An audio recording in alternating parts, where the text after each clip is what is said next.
I have something new I'm going to be trying out. Now, over the next few days, we're going to see some freezing temperatures. And of course, whenever you see those, oftentimes you're advised to drip your pipes so that the water doesn't freeze in them. Well, that's where this thing comes in.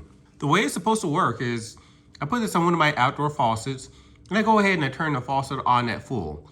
Now, as long as it's above freezing, no water will come out.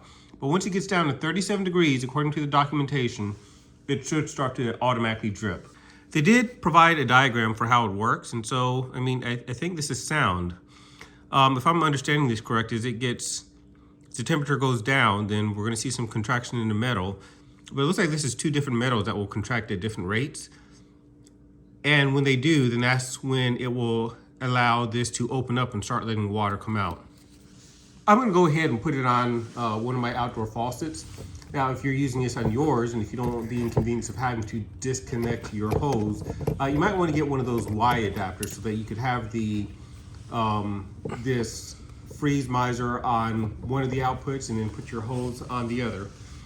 And I'll just let this sit, and over the course of the next few days, when it gets cold enough, and if I feel motivated, I might go out and see whether or not it's actually working.